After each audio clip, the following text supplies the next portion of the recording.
Welcome to Illuminati Silver. We tell you the truth about silver. Today is Wednesday, the 24th of July, 2019, and we're announcing that today is a day for politics and how this often neglected area can influence precious metal prices.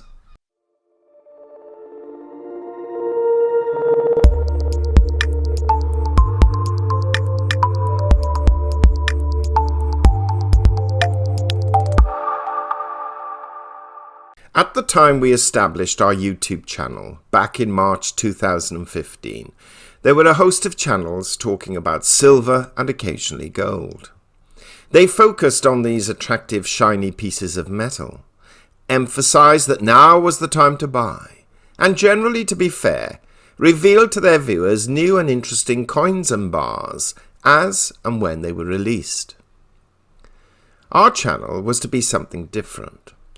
Not coming from a bullion dealer background or necessarily being enthusiastic stackers, caught in what was then the tail end of a silver collecting bubble, we realized that there were individuals out there who wanted something more. These were perhaps in the main more serious collectors and enthusiasts who wished to understand the factors underlying the price changes in these metals. What influenced those prices, and to a large extent, when was the continuing reduction in prices likely to stop and a new bull market begin? We very clearly highlighted the five main factors which affected price. 1. Physical supply and demand. 2. Paper trading. 3. Economics, which includes interest rates, currency valuations, the state of countries' economies and world trade. 4. Social trends and lifestyles, and price itself. The historical, cultural desire of some countries to own, say, gold, but then revert to silver when the gold price rises out of reach, India being a great example. And number 5, politics.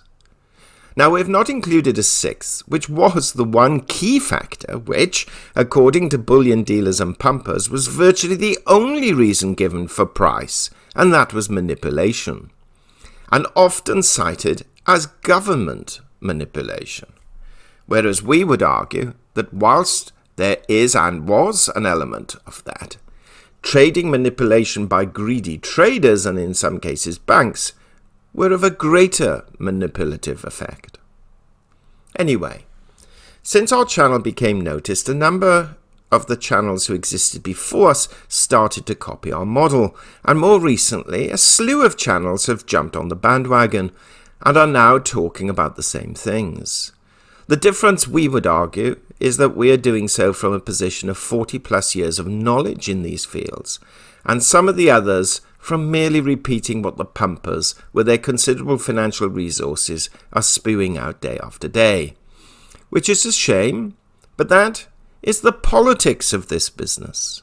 Bullion dealers need to sell bullion to create profits, and therefore will at best hyperbolize, and at worst lie about where the economy lies, and create conspiracies where either none lay, or alternatively may exist, but at a much lower level or to a lesser extent than they paint.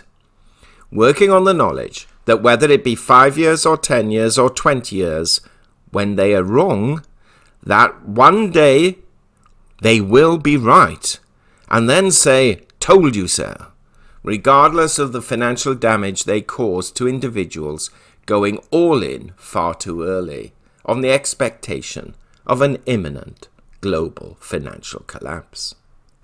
This is the politics of this industry, but is only a small part of the politics which we are covering today. As today, Wednesday the 24th of July 2019, is indeed a day for politics, and let us explain what we mean. Yesterday, the result of the UK Conservative Party's election for a new leader was announced. This individual, aka Mr Boris Johnson, will today travel to Buckingham Palace, be met by Her Majesty the Queen, and become Prime Minister of the United Kingdom, fulfilling a lifelong ambition. He was the MP for Henley from 2001 to 2008, then Mayor of London from 2008 to 2016. Elected as the Member of Parliament for Uxbridge and South Ruislip since 2015, and from 2016 to 2018 he served as Foreign Secretary. Johnson identifies as a one-nation conservative and has been associated with both economically and socially liberal policies. Born in New York City to wealthy upper-middle-class British parents, Johnson was educated at the European School, Brussels I, Ashdown House and Eton College. He read classics at Balliol College, Oxford, where he was elected president of the Oxford Union in 1986. He began his career in journalism at the Times, but was sacked for falsifying a quotation. He later became the Daily Telegraph's Brussels correspondent, with his articles exerting a strong influence on the growing Eurosceptic sentiment among the British right wing. In 2016, Johnson was a prominent figure in the referendum on Britain's membership of the European Union, becoming a leading figure in the successful Vote Leave campaign, though critics stated behind the scenes that if it had been politically expedient for him, he could have easily led the Remain camp instead. He has also been criticised by figures on both the left and the right who've accused him of elitism, cronyism, dishonesty, laziness, and using racist and homophobic language, some of the accusations similarly levelled against President Trump. Johnson is an important figure, certainly for this moment in time. He has advocated that whether it be a hard Brexit or not, Britain will be departing the EU on the 31st of October 2019, come what may. This means that his relationship with President Trump will be of paramount importance, as a new trade deal with the United States will be essential for the UK not to suffer too adversely when it withdraws from the European Union. Will these two guys get on? Well, one would suspect that they will, though those who know Johnson fear that perhaps their characters could be too similar, both being mavericks in their own way and wishing to claim the headlines. We suspect that initially they will, and what we're waiting to see is whether to reinforce this if Johnson will give a role to Nigel Farage, the former leader of UKIP and now the leader of the new political party Brexit.